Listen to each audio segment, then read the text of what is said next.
In a case management conference on Thursday, Guyana's High Court, headed by Chief Justice Acting Roxanne George, noted the court's intention to engage in a full-blown trial of at least one of the two elections petition filed by the APNU+AFC coalition opposition. While a date for the commencement of trial was not set at Thursday's case management conference, the court will meet again on November 24, 2020 to hear an application on behalf of the fourth respondent and again on November 26 and 30th to hear brief oral submissions in an application filed by Vice President Bar Jack Dio's attorney, Douglas Mendez. The Trinidadian senior counsel is contending that Jack Dio, who is named as a respondent, was not properly served the petitions. Mendez says since Jack Dio was not served, it makes the entire petition a nullity. This is a preliminary view, my lady, but we will pull it up as soon as we are able to see all of the documents that have been filed. But essentially, the application will be that the service has not been effected at all on Mr. Jack Dio. There was also an observation by the Chief Justice that former President David Granger was served late. Granger was served on September 25th, although he should have been served 5 business days after the petition was filed on September 15. During the almost 2-hour virtual conference, parties to the proceedings were told that all applications to the court must be filed and served by November 20th, 2020, while applications for elections documents must be filed on or before December 4th, 2020.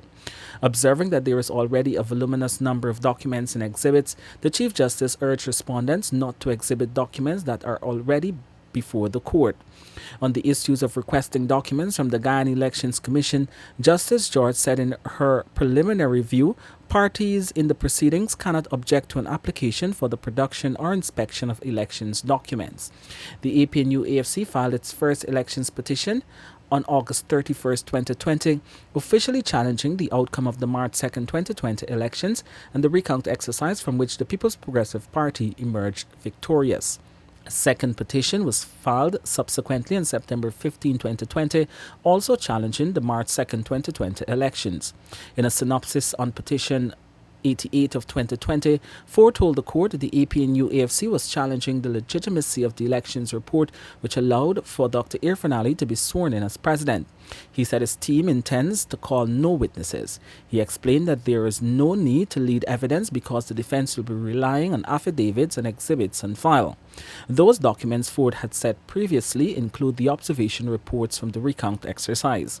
Meanwhile, much to the Chief Justice's disappointment, Attorney Mayor Robertson could not give a precise number of witnesses the defense intends to call for Petition 99 of 2020. Justice George said she was surprised that the defense could not give a number on the witnesses to be called when the petition was filed on September 15 and a notice of the case management was given since last week. The Chief Justice said one can expect a full-blown trial with witnesses appearing and being put under cross-examination. Several people will be called along the way to support the allegations set out in the details of those affidavits.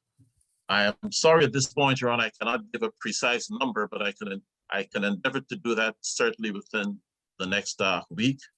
Well, I'm surprised at that, Mr.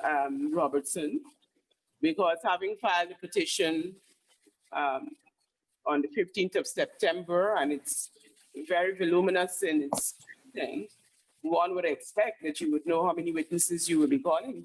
The Chief Justice used the opportunity to put respondents on notice that if they do not oppose the petition, they will not be allowed to be party to the proceedings.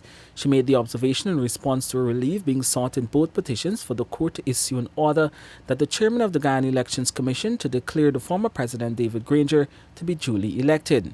In flagging the issue, she said respondents should have an interest that conflicts with the petition and questioned whether in this instance Mr. Granger could be considered to have any conflicting interests. Justice George also resisted requests by counsel for the two petitions to be heard separately, pointing out that both petitions ask for the same relief. But the issue is when you look at the prayers for relief, they're almost identical. Taking two different routes, but you're hoping to arrive at the same destination. While that may be true, Your Honor, because of the different nature of the two petitions, the course of trial is likely to proceed very differently in relation to 99 than it is with 88. And even though both petitions seek the same relief, to try them both together, just because the method of proving is so different in the two cases, it could lead to some confusion, Your Honor. Confusion on whose part? Your Honor, there's several counsel involved in these matters.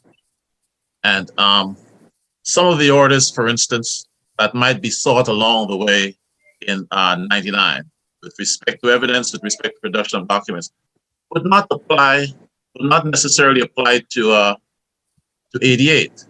And we don't want to create a situation, Your Honor, where people try to use procedures and applications that were relevant only to 88, only to 99, to bog down 88 or vice versa. No, Mr. Robertson, be assured. Let me put it this way. I pray God that I will not be confused. Ultimately, the coalition wants the Supreme Court, after hearing its petition, to cancel the March 2nd polls, which saw it losing the seat of government, and order fresh polls within 90 days. If they succeed in their case, the petitioners are seeking orders from the court to declare that elections were so badly held that the result from it cannot be deemed to be the will of the people. At the same time, they want the court to throw out the elections and have David Granger declared as president under those very elections they claim were conducted against the electoral laws and constitution of the country.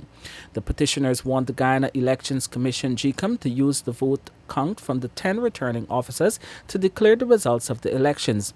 That would include District 4 vote count, which has been contended as fraudulent. The petitioners contend that the chief elections officer was not required to use the data from the national vote recount to produce his elections report from which the results were declared. Kurt Campbell, Newsroom.